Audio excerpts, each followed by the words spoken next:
Welcome to the Commercial Edge podcast with me, Chris Webber. Come and enjoy a virtual coffee while I share my experience and ideas that could help you overcome difficult people at work. I share my thinking and insights so that you can find new ways to overcome challenges and gain a commercial edge and unleash the power of people. Podcast episode, I'm going to talk about dealing with people who are being illogical. And I think that's a huge challenge today. I think that when you start to unpick what does illogic look like and how does it frustrate us so much, there is so much to learn about how to deal with difficult people. I think this comes up frequently with clients who are desperate to understand why are they doing that? Why are they making that proposal? Why are they trying to approach it that way? It's illogical, is their thinking. So let's unpick it. In this episode, I'm going to talk a bit about why now, why talk about it now. I want to explore how we judge logic and what is logic. I'm also going to explain to you why it doesn't matter, why logic is not important. Instead, we're going to talk about how we really make decisions, but also then what we expect from other people. And then when personal and professional agendas clash, we're then finally going to talk about how to make a way forward, how to move forward with people who are behaving illogically. So right now, we're talking a lot in the news about the US, the President Trump, and his decision on tariffs. And there's so much economic experts and commentators talking about how this is a negative thing, how this is not a positive scenario. What is he doing? Why is he being so illogical? What's the logic applied to how they've calculated the tariffs? There's a whole range of elements where people are suddenly feeling very frustrated about something which seems illogical. And commentators are struggling to explain the logic behind what is going on. Now, what I'm not going to do is talk about President Trump and his decisions and why he's made those decisions. But I do think it illustrates beautifully why now, why illogical people, or why we struggle with illogical people, and therefore what we need to do to help us overcome illogical people at work and help us to be more successful with them. So let's talk about how we judge being logical. Now, this is the great thing about being human. We love to think that we're logical. We love to think that we are sensible, that we understand process and structure. In fact, that's what makes us human at all. So we've got this frontal cortex, which is full of information and language and mathematics and logic. And that's what makes us special. So, of course, we're so powerful and we think we're so successful and powerful because of the logic that we have. When we make choices, we are able to list out specific reasons that make sense.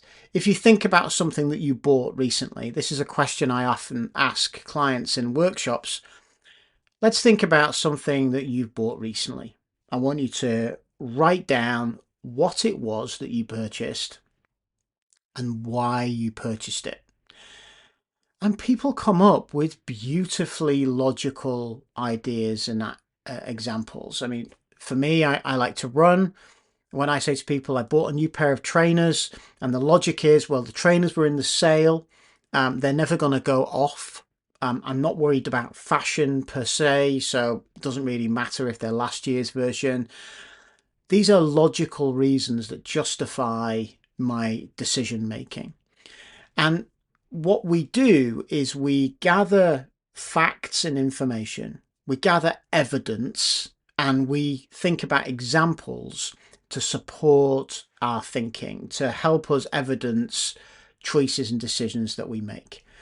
And in fact, we trust in scientists and in research papers to support our arguments. We use evidence from research. I mean, think about how often you have read something in a newspaper or online that says a research study has just shown, or some data just shows.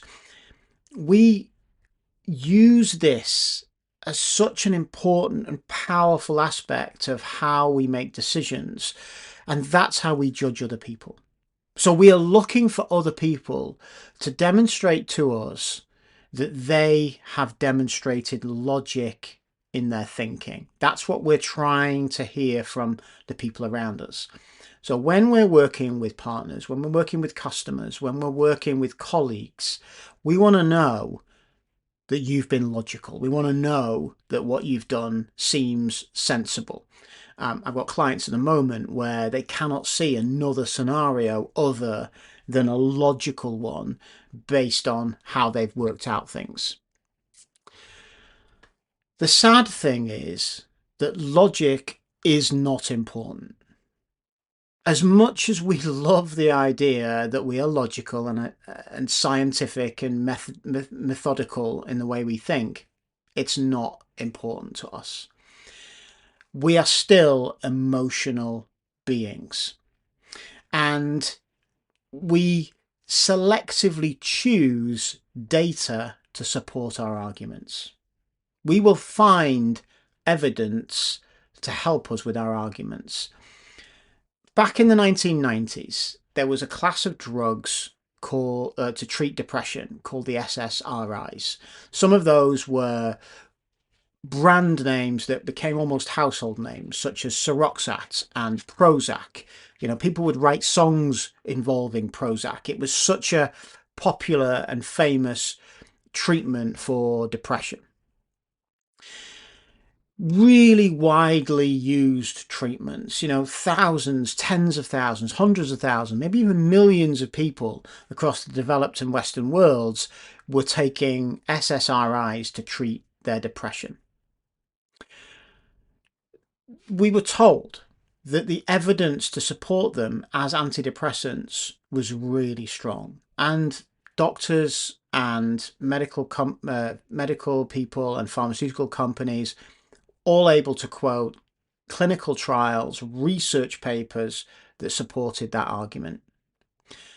The problem was that not all the evidence was published. And if you looked at all the trials that were in existence, many of those trials showed that these drugs didn't make any difference to depression. And it actually changed some of the rules around what pharmaceutical companies have to publish when it comes to clinical research. They have to publish everything now. They can't selectively choose what they want to illustrate the point that they're trying to make. The point I want to make here is not a commentary on SSRIs, but on the fact that we don't ever review all of the evidence available to us. What we do is we review enough evidence to support the arguments that we want to make. We review enough to support our point that we're going to make, to support our beliefs. What comes first is our belief, and then later we find evidence to support the belief that we have. Now, that's quite fundamental when it comes to the challenge of dealing with people who are illogical, because we're looking for them to have shared our view of the evidence, what evidence they should be looking at, and how they should use that evidence to draw the same conclusions that we've drawn. But the truth is that is not the case.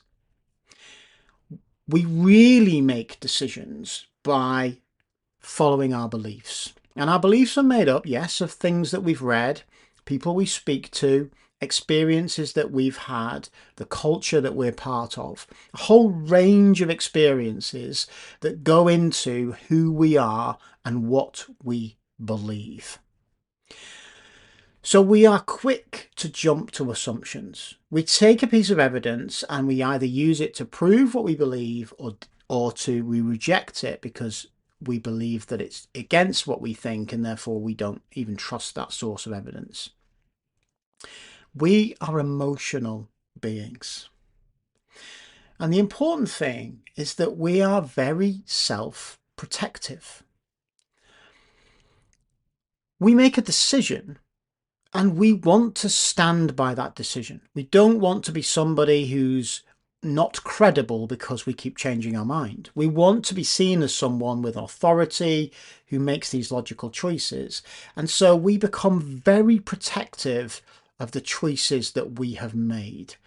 And we follow decisions and evidence that we think will serve us really well and protect our interests, protect our credibility, protect our position in society. And so what we then start to do is we build assumptions about how businesses should work, how we should use products, what we expect from others, how we want them to behave, based upon our perspective, on our rules, on how we see the world, what is right, what is wrong, what is good, what is bad. We start to make expectations of the people around us that they will conform to the logic that we have become accustomed to. And we accept that. And people who come into our business who think the way that we think, we're very comfortable with.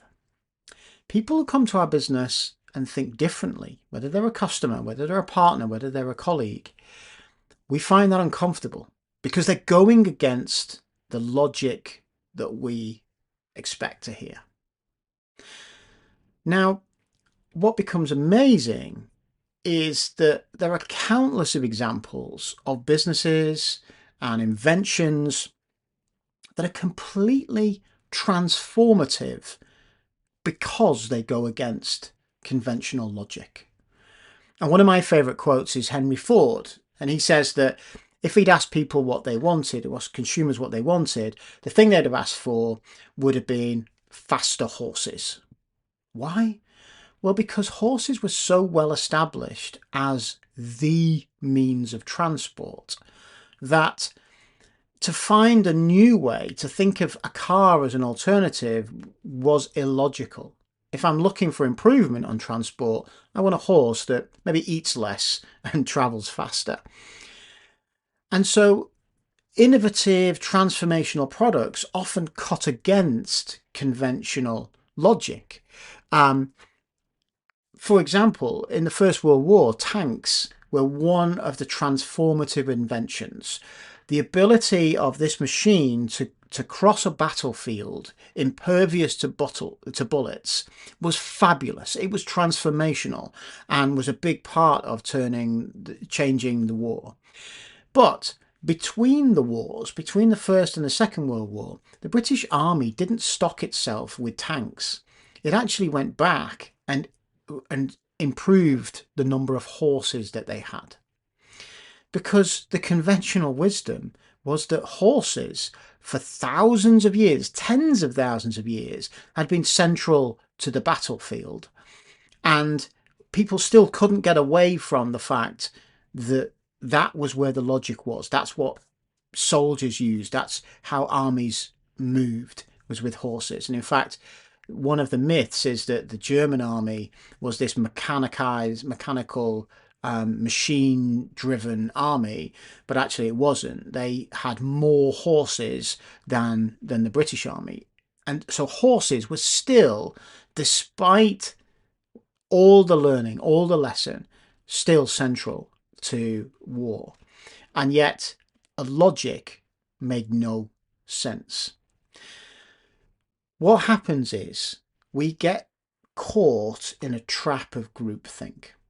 We expect the things that we expect. We see things the way that we see them, the way our colleagues see them, and we expect logic to continue to operate the same way.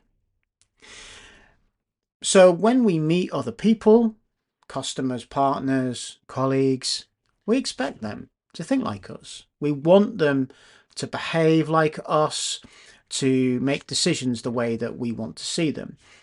We expect them to follow these logical rules of how business is done, how we communicate, what we do. When someone does something different, we often see that as illogical. We become skeptical about it. How can they not see it?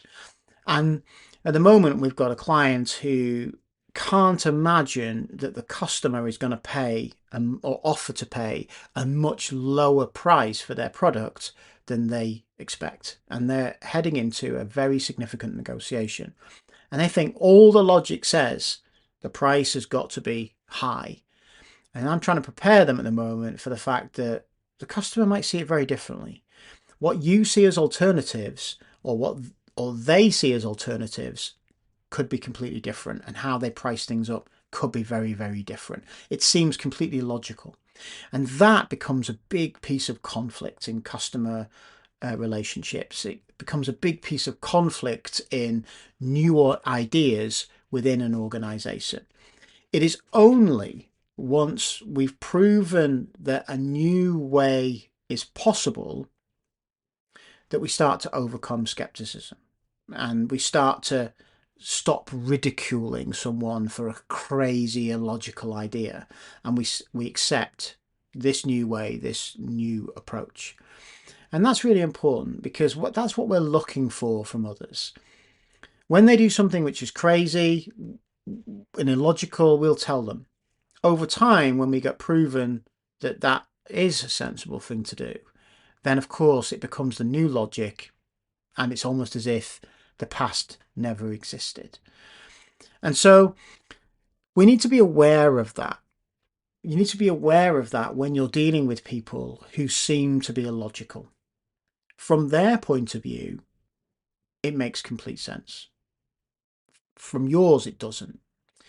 They're waiting to prove to you that what they think is reasonable, is a good idea even.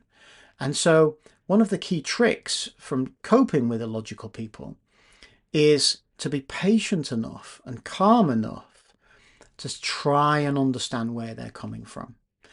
What is it that they're using to justify and argue their position? And is there something there that you should be reflecting on, that you should be thinking on, because it's relevant? So let's just talk for a second about people and about when personal and professional agendas clash, because this is another hot topic in this arena. There's a sense that when we're doing a job, when we're working, we're focused on the best result for the business, right? We're trying to do things for the organization, whether that's to hit goals, hit objectives, invent new products, sell more. The challenge is that it's not as simple as that. We think that it's about the task, but it's not. It could be about personal agendas.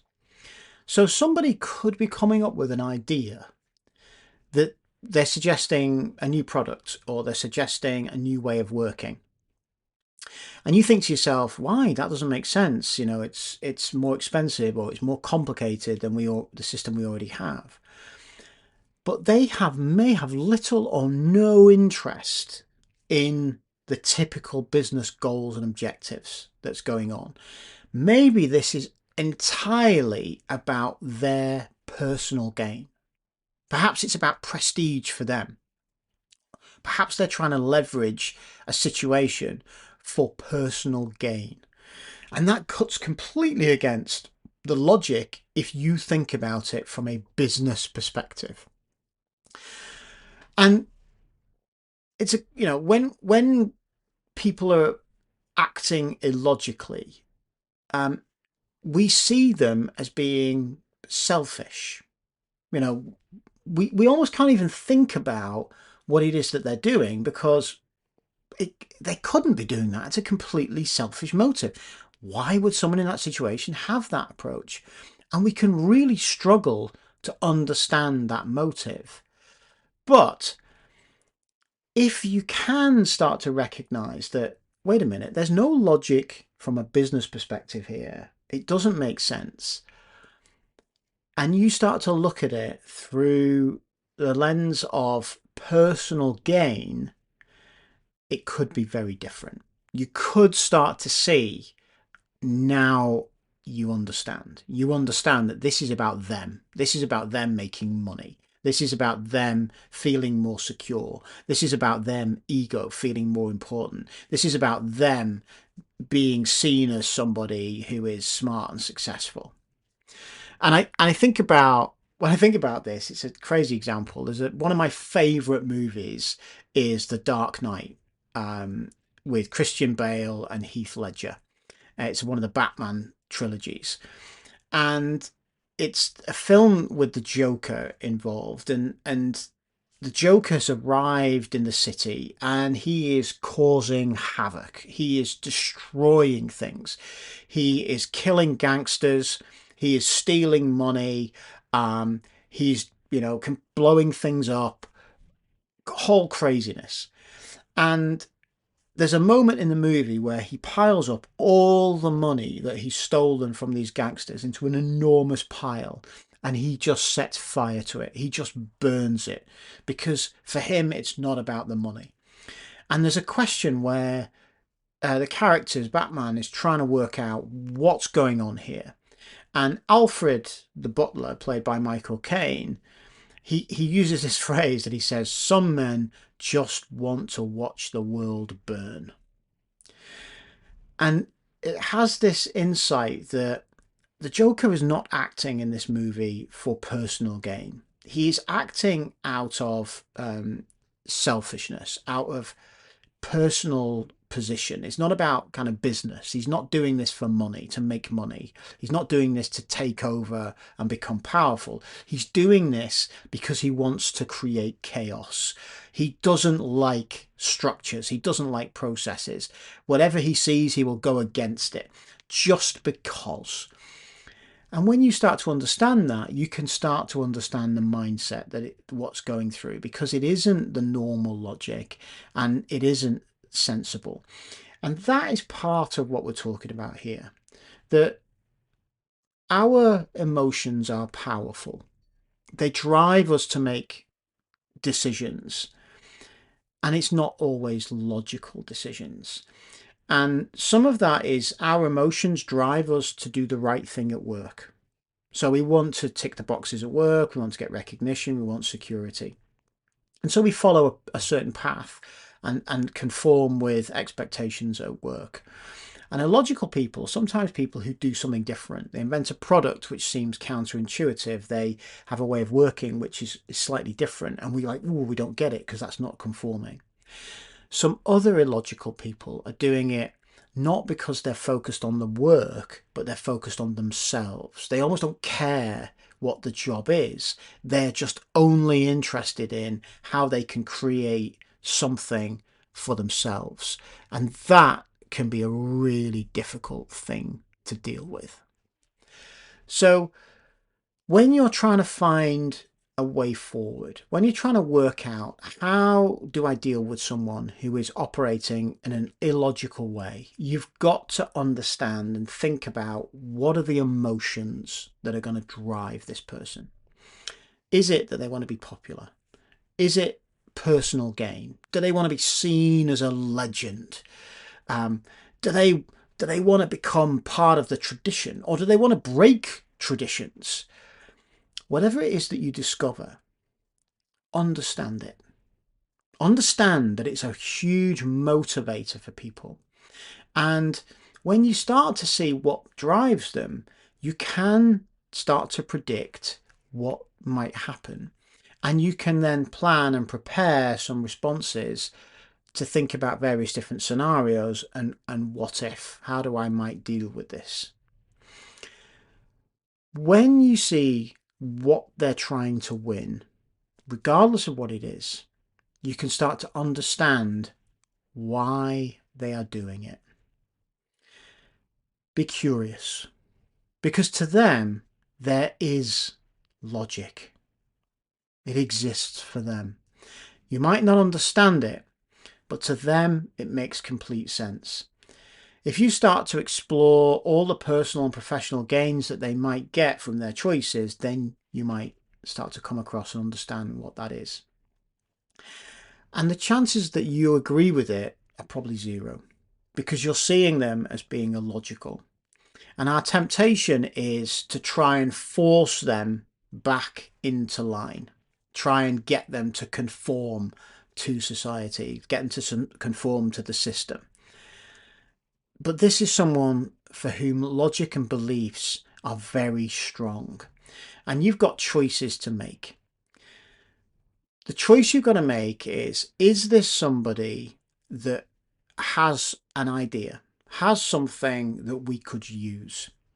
If you're curious, if you're open to that, then maybe that you've discovered the next revolution in products. It might be you've discovered the next revolution in systems, ways of working, customer types, because they might be thinking about something that you just couldn't see.